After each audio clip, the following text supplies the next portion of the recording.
The text came through at 9:47 a.m. on a Wednesday. Mom, Uncle Richard passed away last night. Funeral is Saturday. Will reading is Monday at 2 p.m. I stared at my phone screen in the empty staff lounge at Seattle General Hospital, where I'd just finished a 12-hour shift in the cardiac unit. My hands started shaking. Uncle Richard. Dead. I'd spoken to him 3 days ago. Our usual Tuesday evening call. He'd sounded tired but fine, complaining about the Mariners pitching like always. We talked about his garden, about the book he was reading, about absolutely nothing important. The way we always did. You okay? My coworker Lisa touched my shoulder.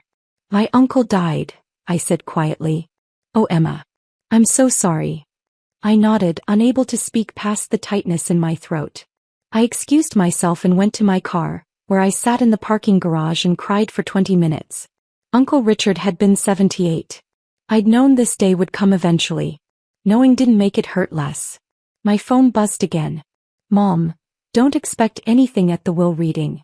He barely knew. We were his real family. I stared at that message for a long time. Then I blocked out the pain and drove home to my small apartment in Capitol Hill, the one Mom loved to mention whenever she wanted to remind me that my older sister Melissa lived in a 4-bedroom house in Bellevue. The funeral was exactly what I expected. Mom and Dad arrived early in expensive black. Melissa came with her husband Brandon and their 2 kids. Kyle showed up late, reeking of cologne. I'd arrived an hour early to be alone with Uncle Richard before everyone else. The service was brief. The pastor spoke in generic platitudes. Melissa cried loudly. Mom dabbed her eyes. Dad stood stoic. I didn't cry. I'd already cried. Instead, I thought about Tuesday evenings. At the reception afterward, held at Mom and Dad's house in Medina, the family gathered in clusters. I stood alone by the window holding a cup of coffee I didn't want. Emma. Mom approached, her voice low. We need to discuss Monday. The will reading. Yes. She glanced around, then moved closer. Your father and I have been thinking. Richard's estate is substantial. The house alone is worth at least $1 million, and he had investments, savings. We're talking significant money. Okay. We were his immediate family. Your father is his only sibling.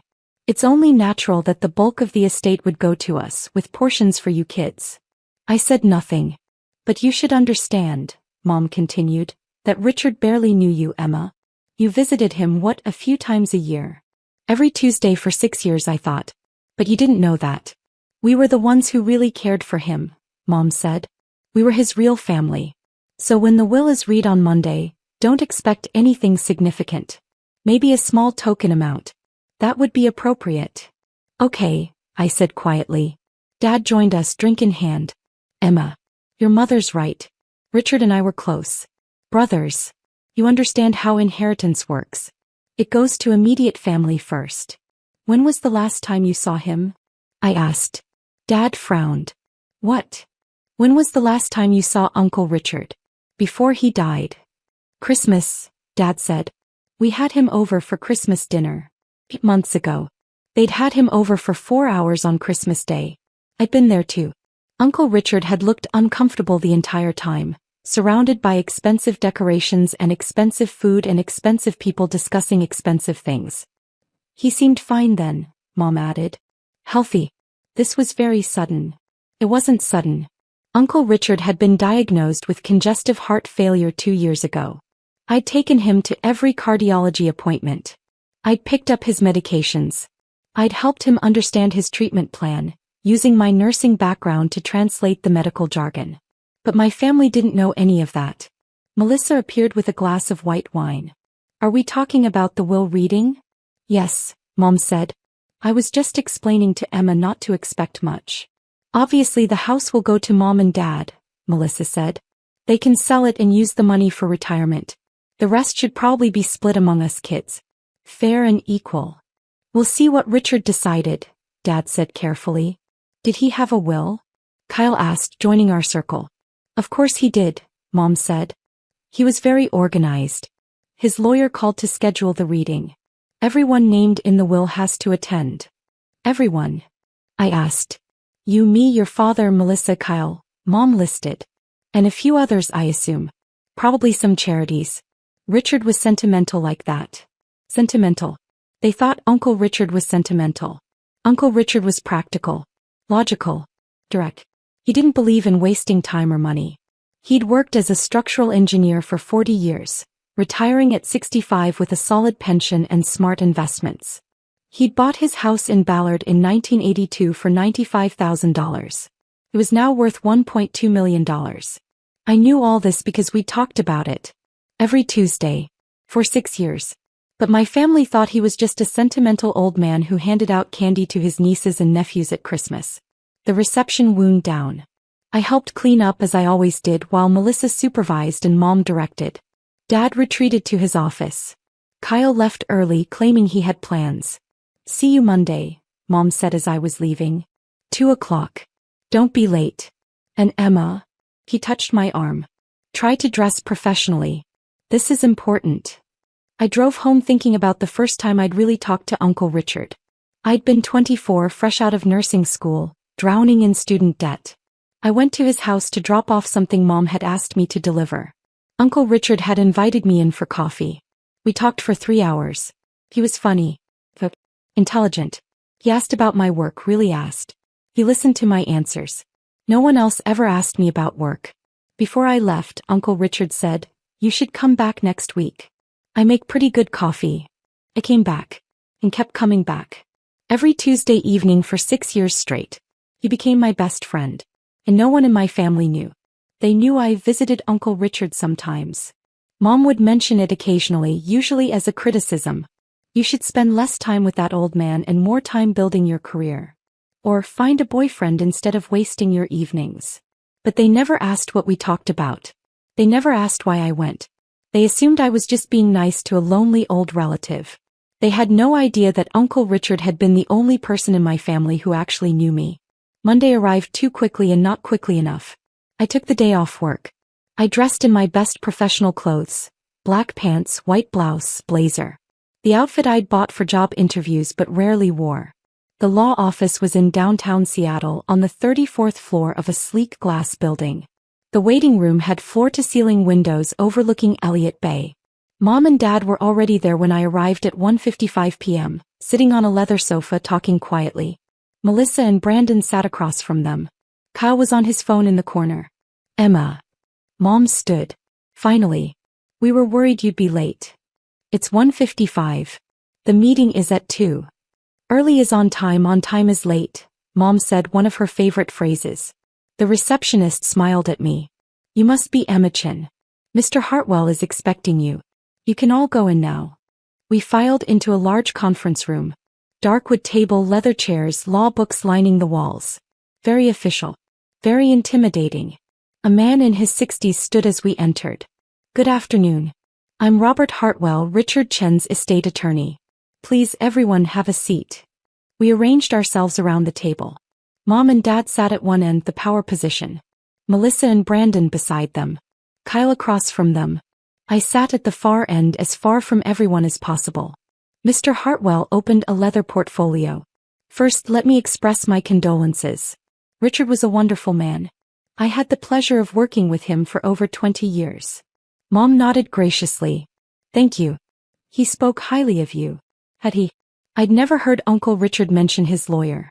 "Before we begin," Mr. Hartwell said, "I want to clarify a few things. This will was executed 18 months ago in March of last year. Richard was of completely sound mind. The will was witnessed by 2 unrelated parties and notarized. It is legally binding." "Of course," Dad said. Richard also left instructions that I was to read the will in its entirety, with no interruptions, and then answer questions afterward. I'd appreciate everyone's cooperation with that. We all nodded. Mr. Hartwell put on reading glasses.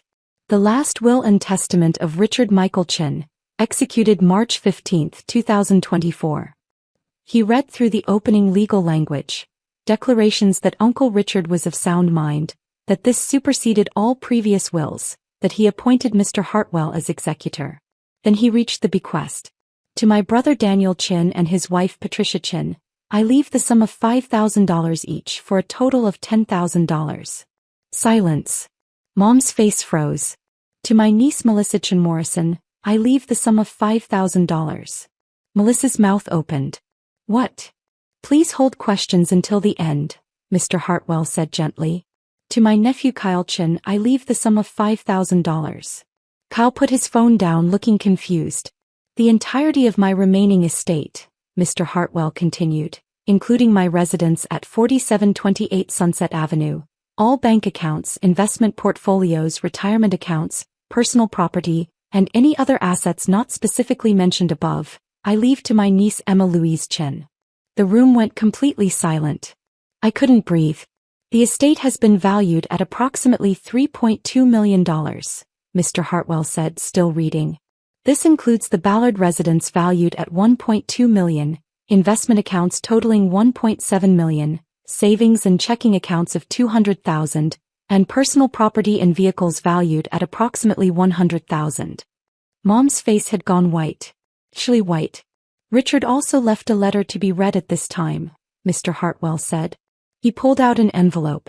To my family and to Emma, this letter explains my decision. He opened it and began reading in Uncle Richard's voice. Practical, direct, no wasted words. To my brother Dan and his wife Patricia. You are good people.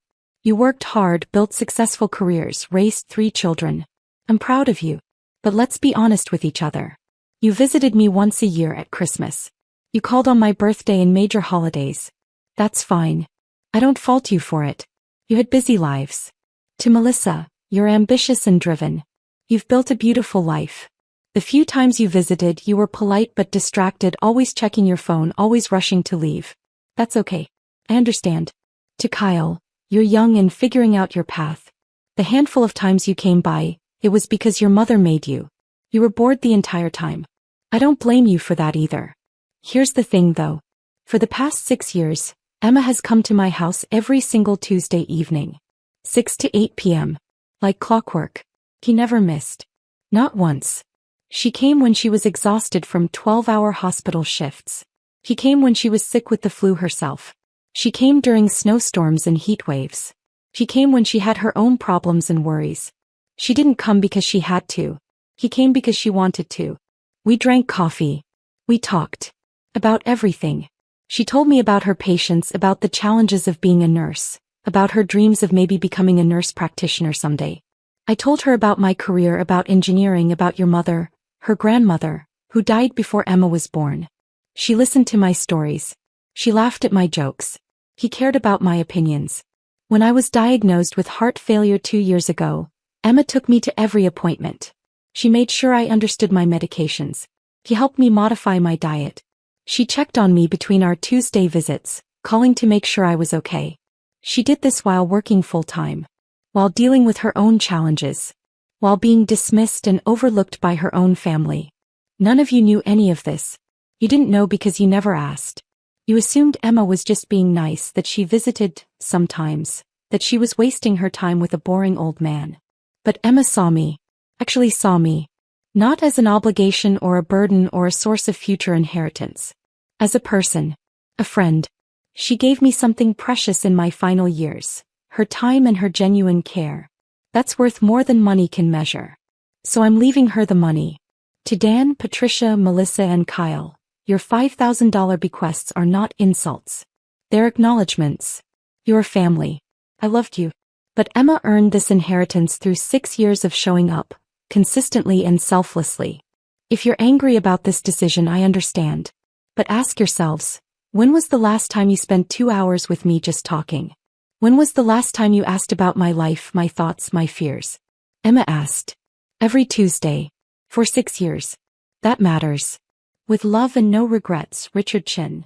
Mr. Hartwell set down the letter. The silence in the room was suffocating. I had tears running down my face. I couldn't stop them. This is insane, Melissa said. Her voice was shaking. This isn't legal. He was clearly manipulated. I assure you, Mr. Hartwell interrupted calmly, the will is completely legal and valid.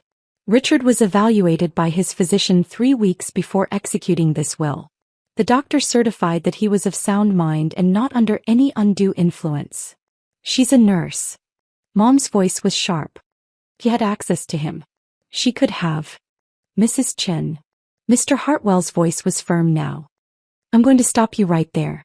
Any allegations of impropriety could expose you to legal liability. Richard made this decision freely and clearly. I was present when he executed the will. I spoke with him at length about it. He was absolutely certain. But $3 million, Dad said. He looked stunned. That's, Richard, we're your family. Your brother. And Emma is your daughter, Mr. Hartwell said quietly. Richard's niece. Also family. This is different, Mom insisted. She spent a few hours a week with him. We spent decades. With respect, Mrs. Chin, what matters is not the history but the present. Richard makes that clear in his letter. Emma was present during his final years. That's what he valued. Kyle was staring at me. You never told us. About the Tuesday visits. You never asked, I said softly. 3.2 million, Melissa said. She looked at me with an expression I'd never seen before. Pure fury. You manipulated an old man. Melissa. Brandon put his hand on her arm, but she shook it off. No. This is fraud. We're contesting this. We have to. That is your right, Mr. Hartwell said. However, I must warn you that any contest will be expensive and, in my professional opinion, doomed to fail. Richard anticipated this possibility. He left detailed documentation. Phone records showing Emma's daily check-in calls. Visitor logs from his doctor's appointments showing Emma attended every single one while none of you attended any. Receipts for medications, groceries, and care items that Emma purchased for him. Testimony from neighbors who only ever saw Emma visiting. He pulled out a thick folder. Richard was an engineer. He documented everything. If you contest this will, all of this evidence will be presented in court. It will show quite clearly that Emma provided years of care while the rest of the family provided minimal contact. Mom's face was red now. We had busy lives. Careers. Responsibilities. So did Emma, Mr. Hartwell said. She's a full-time cardiac nurse. She still found time. How long would a contest take? Dad asked. He sounded tired. 6 months to a year typically. Legal fees would likely run $25,000 to $50,000. And again, based on the evidence, you would almost certainly lose. The court would likely award Emma her legal fees as well, meaning you'd be responsible for those costs on top of your own. So we're just supposed to accept this? Melissa demanded. That's your decision to make, Mr. Hartwell said. But yes, I would strongly advise accepting it. He turned to me. Emma, do you have any questions? I wiped my eyes. When did he decide this? To leave everything to me. We discussed it about 2 years ago, shortly after his diagnosis. He'd been thinking about it for a while. He told me he wanted to ensure the person who actually cared for him would benefit, not just the people who assumed they'd inherit because of a family tree. He never said anything to me. He didn't want it to affect your visits. He wanted to make sure you were coming for him, not for an inheritance. Though he told me he knew that was never your motivation. Fresh tears spilled over. Uncle Richard had known. Of course he had. He'd known I loved him. That I came every Tuesday because I wanted to, not because I expected anything. This is bullshit, Kyle muttered. Kyle. Mom snapped. What? It is. Emma gets $3 million because she drank coffee with the guy. She did considerably more than that, Mr. Hartwell said. But regardless, this is Richard's decision to make. It was his money. His estate. His choice. What happens now? Dad asked. The estate will go through probate, which typically takes 4 to 6 months. As executor, I'll manage that process. Emma will inherit the house and all assets once probate is complete. The $5,000 bequests to each of you will be distributed first, within 30 days. $5,000, Melissa laughed bitterly. After all the years. All the years of what? I said quietly. Everyone looked at me. All the years of visiting once? Of calling on holidays? Of treating him like an obligation? How dare you, Mom said. I'm not saying it to be cruel. My voice was steady now. But Uncle Richard was right. You barely knew him. None of you did. You knew he existed. You knew he was family. But you didn't know him. And you did. Melissa challenged. Yes. I knew his favorite book was Lonesome Dove. I knew he cried when his wife died 20 years ago and never really got over it. I knew he was scared of dying alone. I knew he loved the Mariners but thought they'd never win a World Series.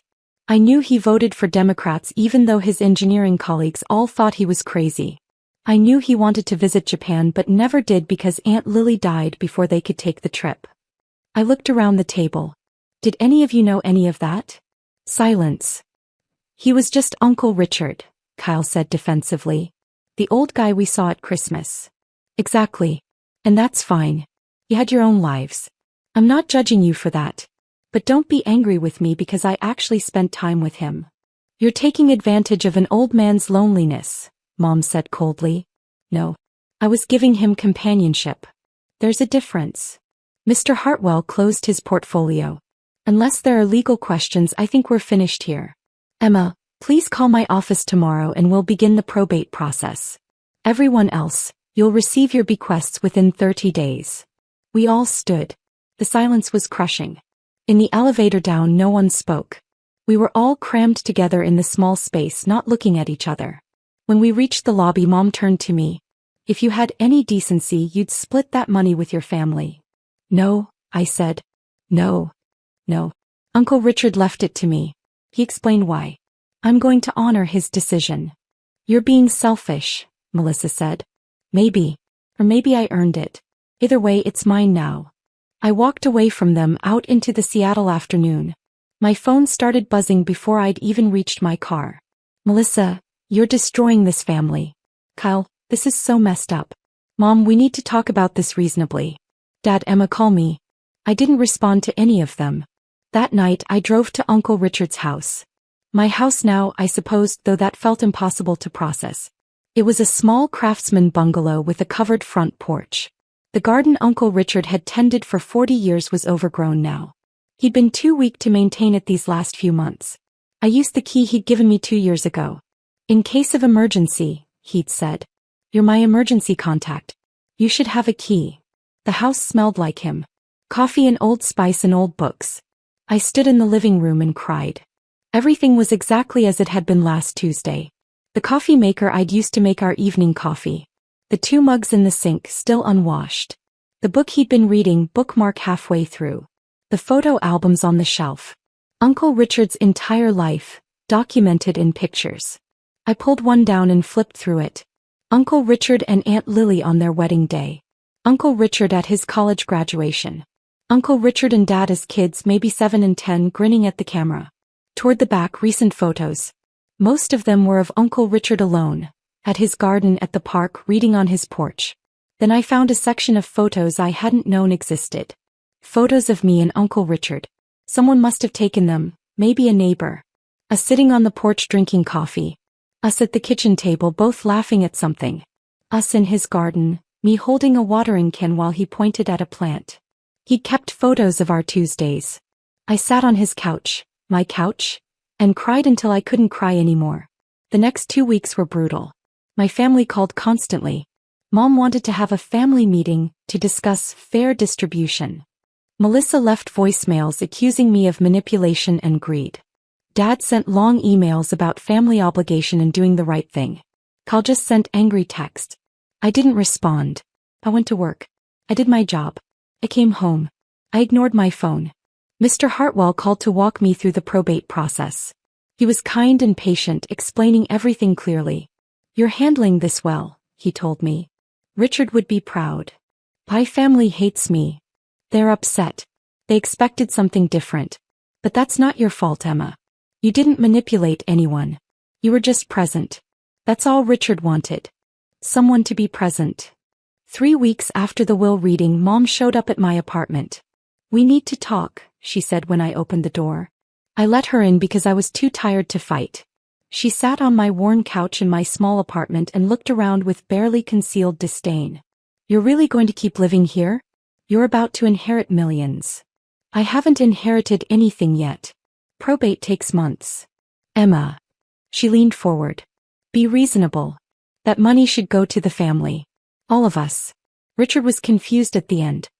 He didn't understand what he was doing. He wasn't confused. He was very clear. You manipulated him. I visited him. Every week. For 6 years. That's not manipulation. That's showing up. You knew he had money. Actually, I didn't. Not exactly. We never discussed his finances in detail. I knew he owned his house. I knew he had a pension. But I didn't know about the investments or the exact amounts. And I didn't care. I don't believe you. I know you don't. But it's true. I visited Uncle Richard because I liked him. Because he was my friend. Because every Tuesday evening for 2 hours, I had someone who actually listened to me. Mom flinched. We listen to you. No, Mom, you don't. You never have. When's the last time you asked about my job? Really asked, wanted details? You're a nurse. You work at a hospital. I'm a cardiac care nurse. I specialize in post-surgical recovery. I've been thinking about going back to school to become a nurse practitioner. Did you know that? Mom was silent. I've been thinking about it for 2 years. I've mentioned it. But you've never asked about it. You're always too busy telling me about Melissa's kitchen renovation or your golf club drama. That's not fair.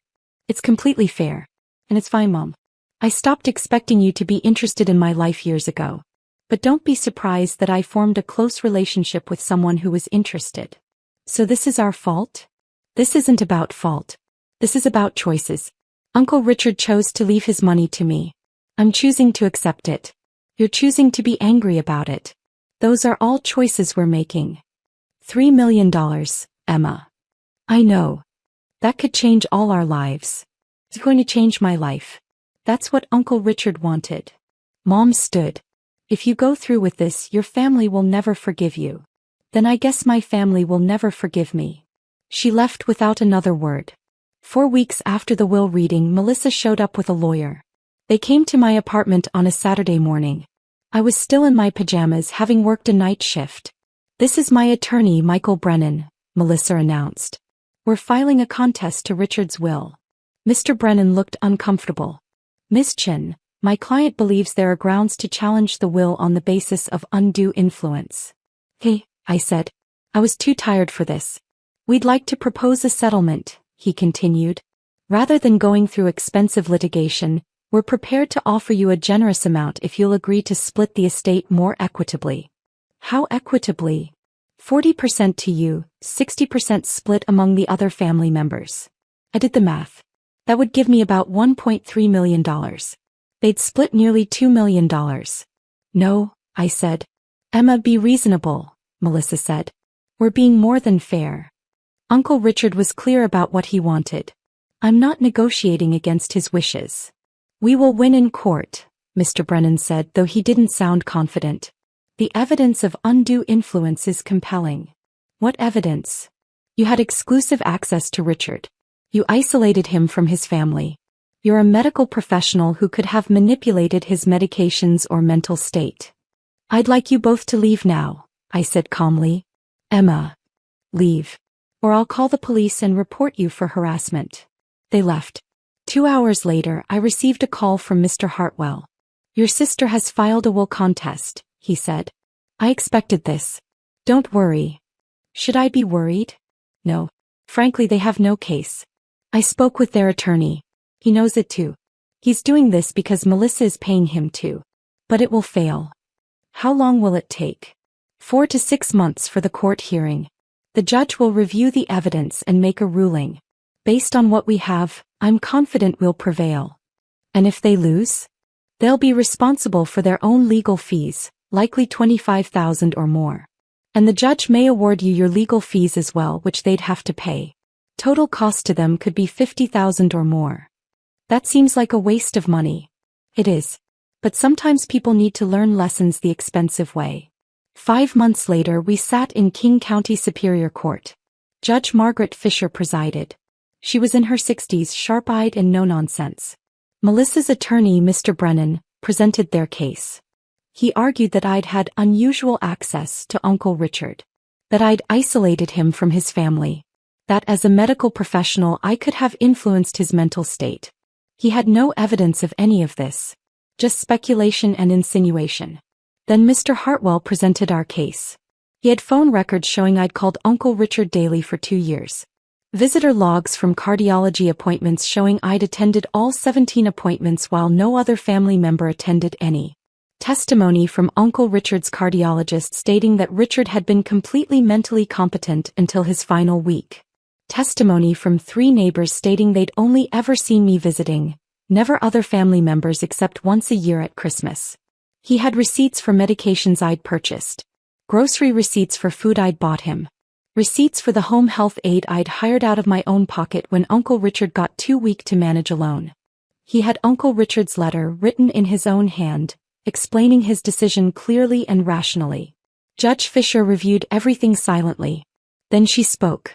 "I've practiced law for 35 years, she said. I've overseen hundreds of will contests. Most of them involve legitimate concerns. Questions about mental competency, suspicious circumstances, unclear intent. This is not one of those cases." She looked at Melissa. "Ms. Morrison, your uncle left a clear, documented explanation of his decision. He was evaluated by a physician and found competent. He had the right to leave his assets to whomever he chose." "But she manipulated," Melissa started. "No," Judge Fisher interrupted. "She visited him. There's a difference. A significant one." He turned to me. "Ms. Chen, the evidence shows you provided consistent, loving care to your uncle for years. You did so while working full-time as a nurse. You did so without any apparent expectation of inheritance. Your uncle valued that care. He chose to reward it. That was his right." Back to Melissa. "If you had wanted to inherit, you should have been present in his life. That's not manipulation on your niece's part. That's consequence." She banged her gavel. "Contest denied. Richard Chen's will stands as written. Furthermore, given the weakness of this case and the clear evidence against it, I'm awarding Ms. Emma Chen her legal fees, to be paid by the contesting party." Mr. Hartwell leaned over and whispered, "That's $12,000 they now owe you." Melissa stood abruptly and walked out, her face red. Outside the courtroom, Mom and Dad were waiting. "You're really going to let them make us pay?" Mom asked. "I didn't make that decision. The judge did. You could waive it. Show some family compassion." "No," I said. "You chose to contest the will. You lost. These are the consequences." I walked away from them for the second time. 6 months after Uncle Richard's death, the estate cleared probate. I took possession of the house, the bank accounts, the investments, $3.2 million. I sat in Uncle Richard's house, my house, on a Tuesday evening drinking coffee like we used to. The house was quiet. Too quiet. Uncle Richard had wanted me to build the life I deserve. I thought about what that meant. I called Mr. Hartwell.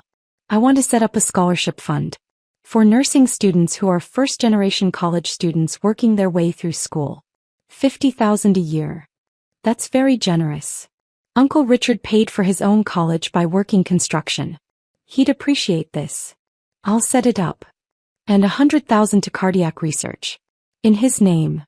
I made my decisions over the following weeks. I moved into the Ballard bungalow with its memories of Tuesday evenings. I enrolled in a nurse practitioner program at the University of Washington. 2 years part-time, no loans needed. I hired a gardener to restore Uncle Richard's garden to how it looked when he tended it. The scholarship fund's first recipient was a 22-year-old single mother. She cried when I told her. I cried too. My family didn't speak to me for months. Then Kyle texted, "Hey, can we talk?" We met at a coffee shop. "I wanted to apologize," he said. "I was angry, jealous. But you didn't steal anything. You earned it." What changed? I realized I can't remember a single real conversation with Uncle Richard. Every time I saw him, I was on my phone. I didn't care about him. I just cared about what he could give me. We talked for an hour.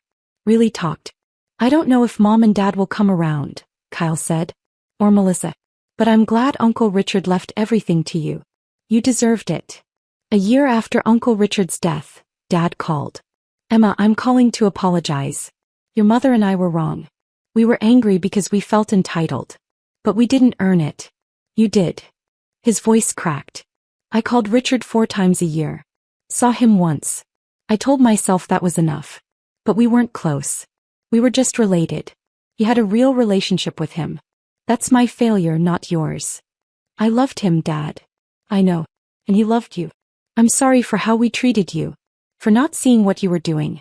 For being angry instead of proud. I forgive you. But I'm not giving back the money. I know. And I'm not asking. That money is yours. Richard wanted you to have it. I respect that now.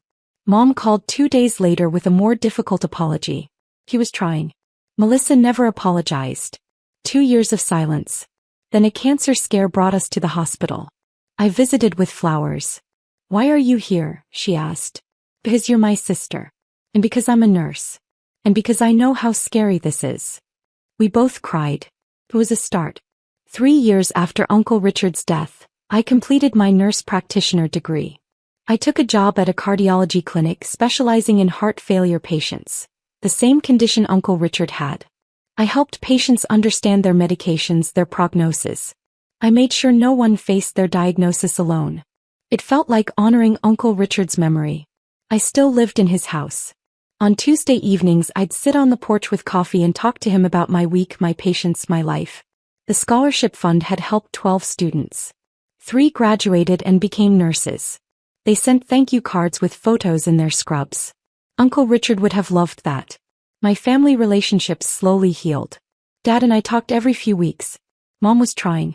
Kyle and I rebuilt something real. Melissa and I worked on it over coffee. It would never be perfect.